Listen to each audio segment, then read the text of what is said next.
Halo guys, kembali lagi di channel Trans Horror 17. Di channelku kali ini, aku akan menceritakan sebuah komik horor yang berjudul Dosen Gaib.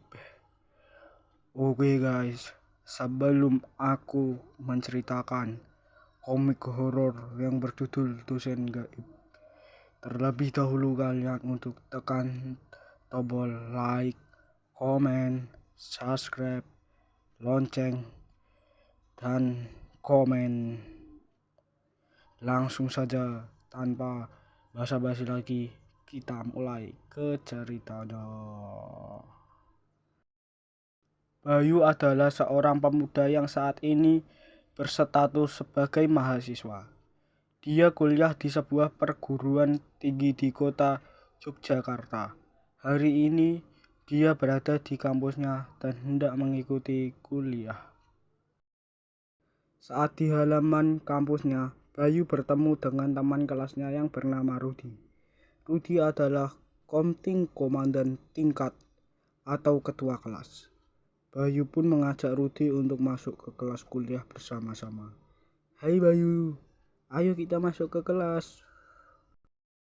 Tibanya di kelas, ternyata tidak ada siapapun di sana. Kondisi di kelas itu kosong. Lalu Rudi menerima pesan dari dosen pengajar bahwa kelas kuliah mereka diganti jam 6 sore karena siang sang dosen berhalangan hadir. Lah, kok tidak ada siapapun di kelasnya? Ini Pak Joko bilang kelas diganti jam 6 sore nanti. Bayu dan Rudi pun memutuskan untuk pulang ke rumah masing-masing dan akan kembali lagi ke kampus nanti sore. Waktu pun berlalu hingga menjelang sore hari. Sampai jumpa nanti sore ya bro, kita ketemu lagi. Bye bye.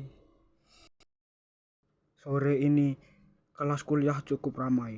Bayu, Rudi, dan teman mereka lainnya sudah siap mengikuti kuliah sore. Namun dosen yang ditunggu tidak kunjung datang. Saat mereka mulai bosan, akhirnya sang dosen yang datang. Pak Jo, kok belum datang juga ya? Membosankan sekali. Tidak seperti biasanya, dosen mereka kali ini tubuhnya terlihat bertambah tinggi dari biasanya. Bayu merasa ada yang tidak biasa dengan sang dosen karena raut wajahnya yang terlihat pucat dan hanya diam saja di depan. Pak Joko kok aneh sekali hari ini. Tiba-tiba Bayu mendapat pesan dari Rudi yang bangku duduknya berada di sampingnya. Rudi mengatakan bahwa dosen yang sebenarnya tidak bisa datang. Sontak saja Bayu kaget dengan isi pesan itu. Bayu pun mencoba menjatuhkan pulpen untuk melihat kaki sang dosen yang berada di depan kelas itu.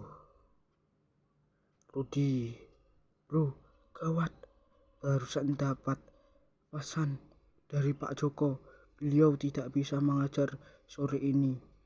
Lah, yang di depan kelas kita ini siapa? Ya Tuhan, coba aku cek kakinya melayang apa tidak. Bayu menjatuhkan pulpennya dengan sengaja tanpa sepengetahuan sang dosen. Kemudian dengan hati-hati dia mengambil pulpennya sambil melihat kaki sang dosen. Ternyata kaki sang dosen tidak menapak ke lantai. Astaga, kakinya melayang. Bayu yang sangat ketakutan itu berusaha mengendalikan dirinya. Dia mulai mengirim pesan ke semua temannya yang ada di kelas. Dia menyuruh semua teman-temannya yang ada di kelas untuk pulang satu persatu agar tidak mencurigakan. Dengan berlagak tenang, satu persatu semua teman Bayu pergi meninggalkan kelas kuliah. Sang dosen itu tetap diam saja. Saat semua temannya sudah meninggalkan kelas, saat tiba waktunya bagi Bayu untuk pergi dari kelas, tiba-tiba terdengar suara sang dosen. Kenapa kamu ikut pulang juga? Mendengar suara pertanyaan yang sang dosen, Bayu jadi merinding ketakutan. Lalu dengan gemetaran dia berusaha menjawab pertanyaan dari dosen tersebut. Sudah malam, Pak? Sudah malam atau sudah tahu? Sang dosen itu tahu bahwa Bayu berusaha kabur darinya. Wujudnya berubah menjadi menyeramkan. Bayu yang menoleh ke arahnya langsung ketakutan dan kabur keluar dari kelas tempat dosen hantu itu berada. Wow, mau kemana kau? Wah. Woi guys, dan itulah cerita dari komik horor yang berjudul Dosen Gaib. Oke guys, sekian dari videoku ini. Terima kasih sudah menonton. Bye bye.